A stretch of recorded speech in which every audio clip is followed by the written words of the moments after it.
With the Shattered Warpgate update having launched this past week, we've had a good chance to play around with some of the new mechanics and features that have come alongside it. So, do they hit, or do they miss? Well, by the sounds of things, that's going to depend on who you ask. G'day there once again viewers, this is your mate Kamikaze78 here, and today guys, we're going to have a chat about the Shattered Warpgate update and what it means for Planetside 2.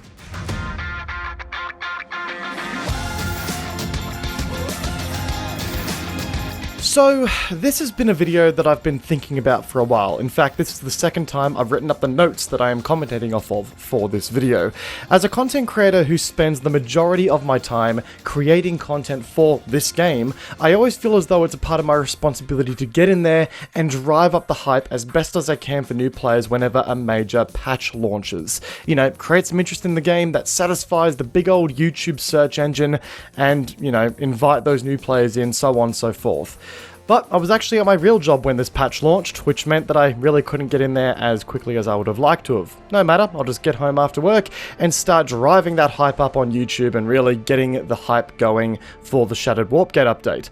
Well, that was until I jumped on Reddit to see how things were going, and, well, it was a big yikes. The review of the update really depended on who you asked, and that right there out of the gate does not make this what you would call an objectively bad update at all. It just means that it wasn't an objectively positive one either. So I really wanted to spend this video hyping up this update to invite new players and to come and check out the new content that Planetside 2 has brought to the table.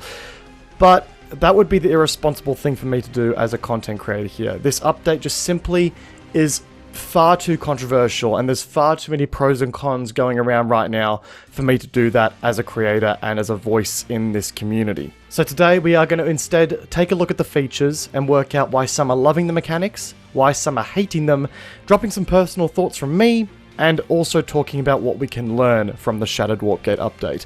And there are three main things I want to look at today: the Esamir rework, missions, and campaigns.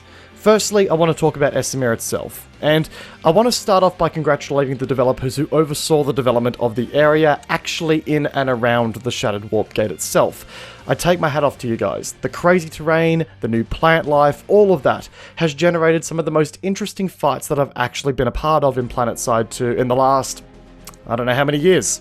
Everything about the section of the map is bloody fantastic. The fights flow naturally, there's actual room for logistics work by players who enjoy setting up and maintaining spawns and building bases, and the combined arms exists in a way that can be enjoyed by all players, and I really wish I could stop talking here and just sort of, you know, leave things on a positive note here.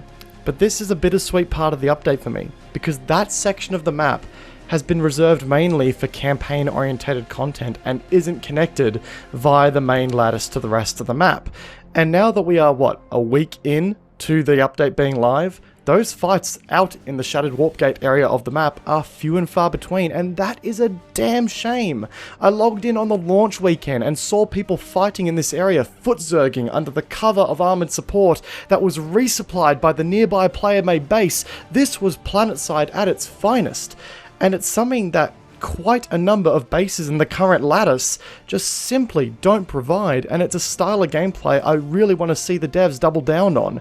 The main issue right now is the fact that there is no reason to actually go to that section of the map other than to do campaign stuff. And now that less and less people are actually, you know, doing the campaign, well, you can see the issue at hand here.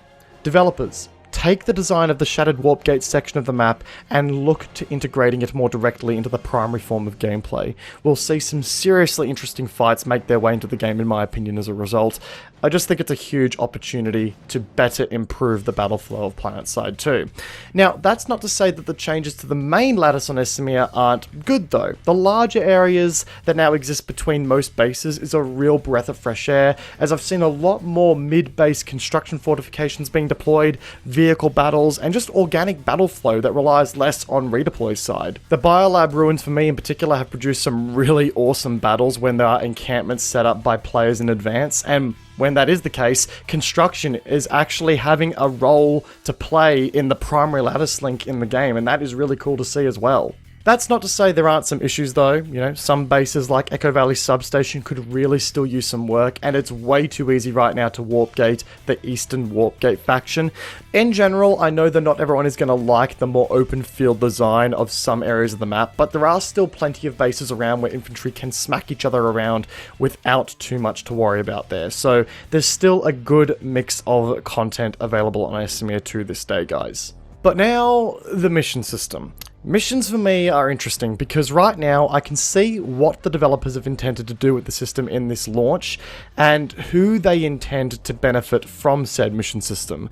But in addition to that, I'm left wanting more from the system that really hasn't done much for me personally as a player right now.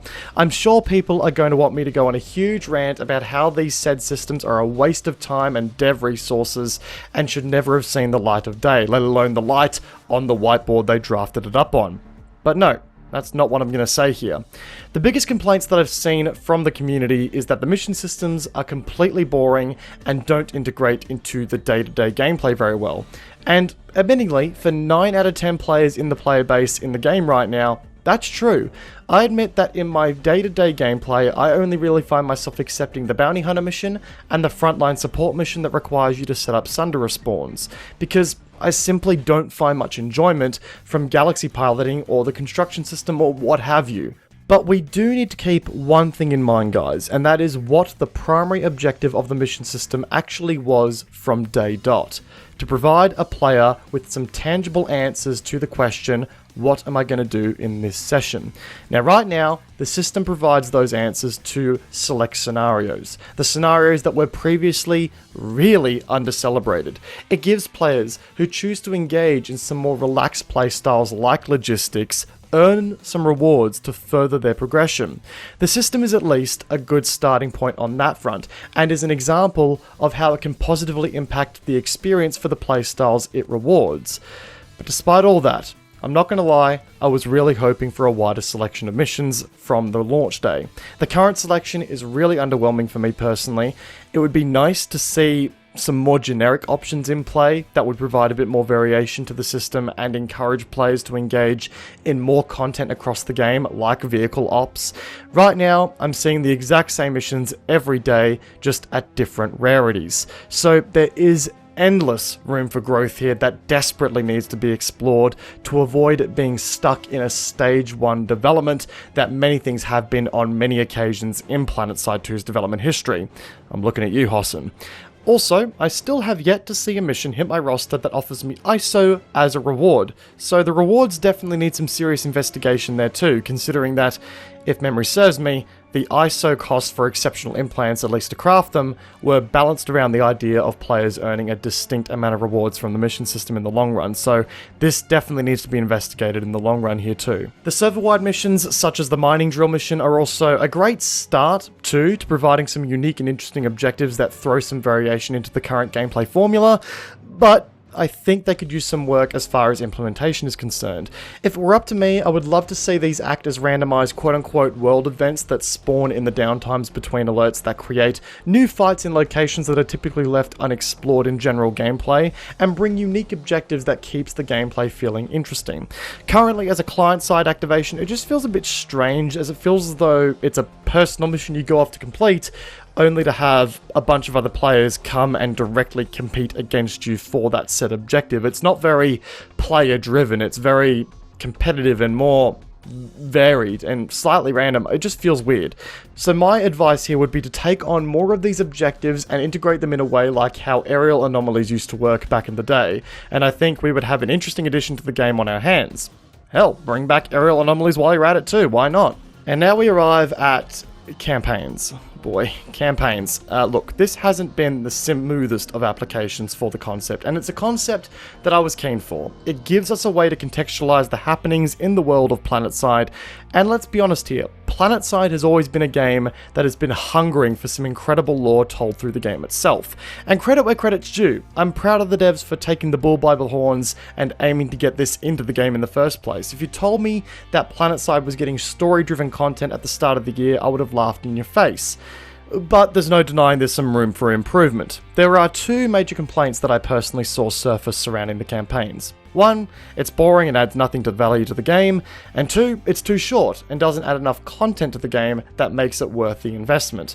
Now the big one there for me is the comment about the campaign being quote unquote boring and therefore adding nothing to the game. And from there, I think there were two different crowds in that camp that had different reasons behind those complaints.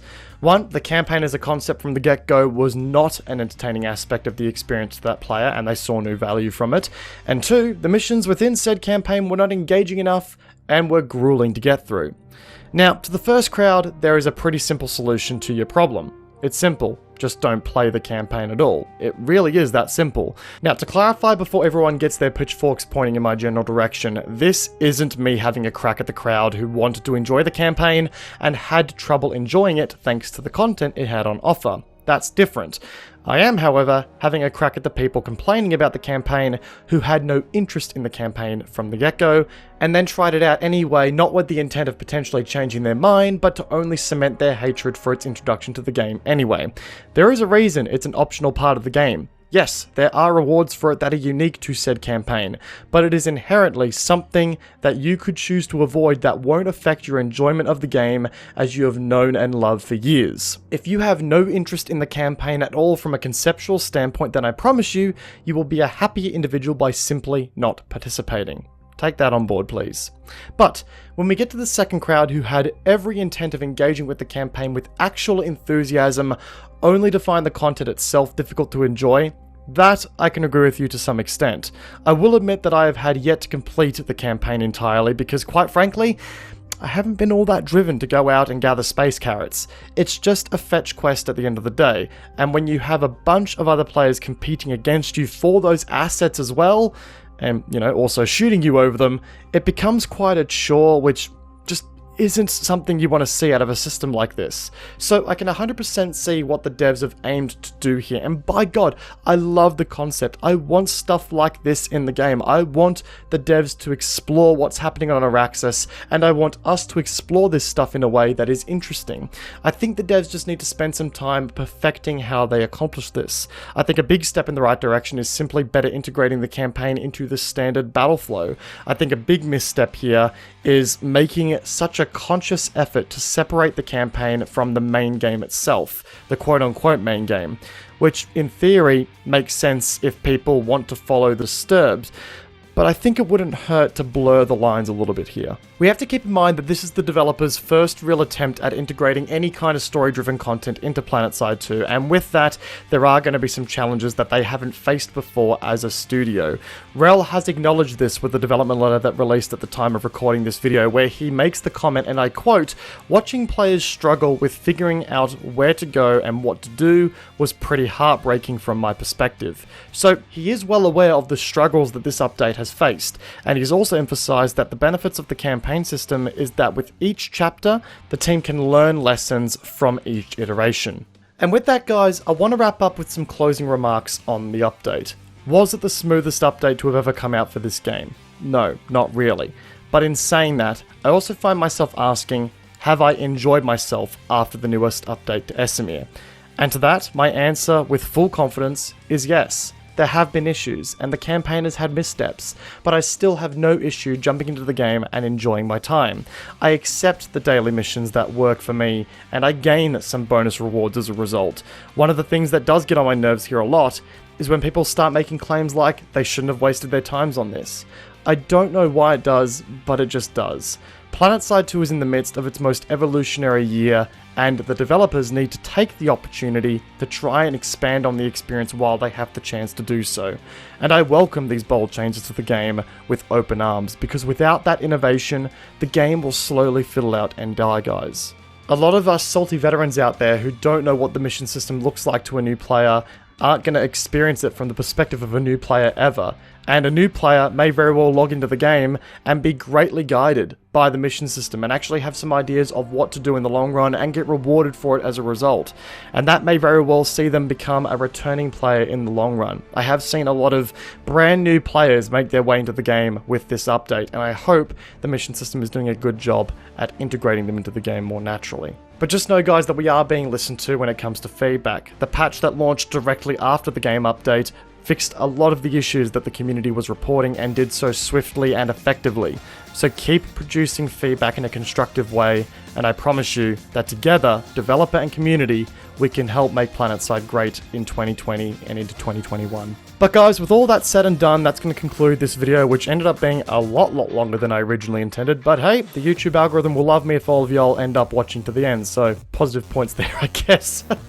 Anyway guys, if you enjoyed today's video, please consider backing in that subscribe button and the like button, and say you didn't enjoy the video, well, that dislike button works as well, and you can leave some feedback in the comment section down below. Let me know guys how you would like to see the update and the systems from the Shattered Warpgate update improved over time, and if you choose to do so, extra support via the join button down below would go a long way as well guys. Once again, I hope you enjoyed today's video, peace out, and I will see you guys on the next one. Take care guys, have a good one.